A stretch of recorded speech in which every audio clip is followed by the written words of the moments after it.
Eu son Sandra María Piñeiro Vilas, son veciña de Bamonde, no concello de Begonte, son xuíza.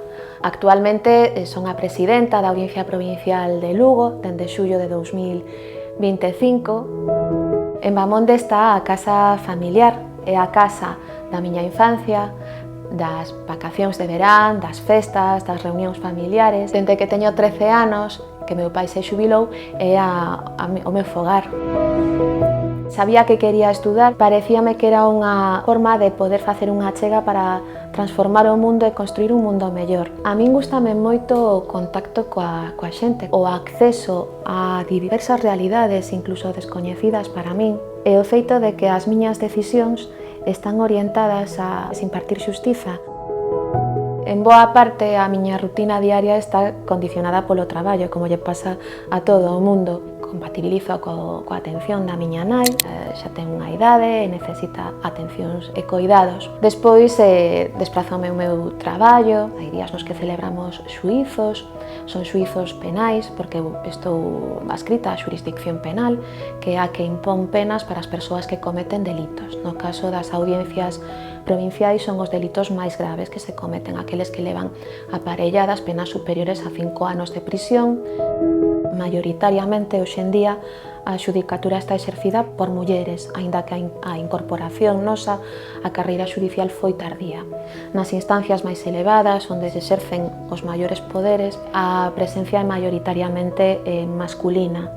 Hai distintas explicacións, dende que estamos condicionadas polo propio modelo social e desigualdades, e as conciliacións en máis do 90% son solicitadas polas xuízas para atender a familia, como ocorre no resto dos traballos, creo. Cando falamos das miñas referentes, a máis importante é a miña nai. E sempre me transmitiu iso, que traballase, que o traballo e o esforzo teñen as súas recompensas e que o feito de que vivamos en sitios máis pequenos non ten que significar un límite. Profesionalmente, pois tiven a sorte de coincidir con moitas compañeiras que tamén son referentes para mí, que aparte de ser mulleres combativas, eran tamén técnicamente brillantes e ademais que transmitían esa idea de que co esforzo podese chegar a moitos lugares. Respecto do recoñecemento do traballo das mulleres, todavía queda moito por facer, porque aínda que teñamos recoñecida a igualdade formal ante a lei, no fondo a igualdade real e efectiva é todavía aspiracional, non é un obxectivo acadado. Existe brecha salarial, as mulleres cobran aínda menos polo seu traballo, os sectores máis precarizados son os feminizados. A promoción dentro do emprego, as mulleres novas cóstalles moito máis, porque o feito de que poidan ter descendencia nun período profesional carrexa moitas veces que se vexan pospostas, incluso por dinámicas sociais.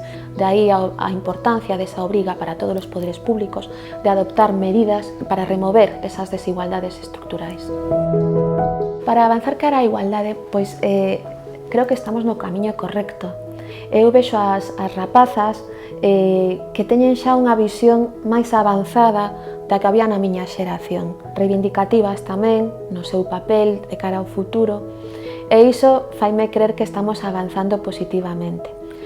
Pero en todo caso todavía é necesario maior formación, maior avance en políticas de igualdade que permitan unhas conciliacións efectivas e que non supoñan minguas na evolución profesional, políticas económicas que favorezan a remoción desas desigualdades estruturais e no ámbito xudicial, a parte de formación nesta materia, tamén a incorporación plena deso que se chama a perspectiva de xénero na resolución dos asuntos.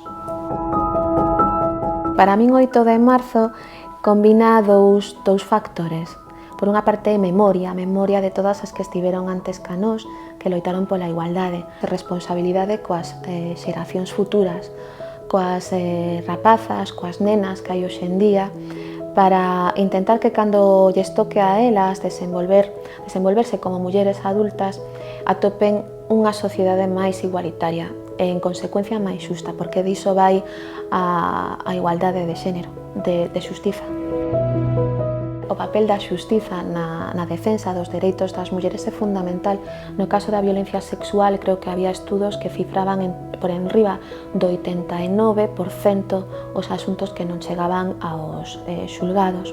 É importante transmitir confianza para que as mulleres poidan acudir aquí e podamos tutelar os seus dereitos neses casos, igual que na violencia de xénero, e igual que ocorre pois, coa trata de seres humanos e con outro tipo de delitos que se centran esencialmente na muller. Gustaríame agradecer esta iniciativa con motivo do 8M do Concello de Begonte. O feito de que me escolleran a min, aparte de que me toca o corazón, porque é onde están as miñas raíces, eu creo que é tamén un recoñecemento á memoria colectiva de todas as mulleres de Begonte que levan traballado tanto e que levan tamén amparados cuidados das súas familias.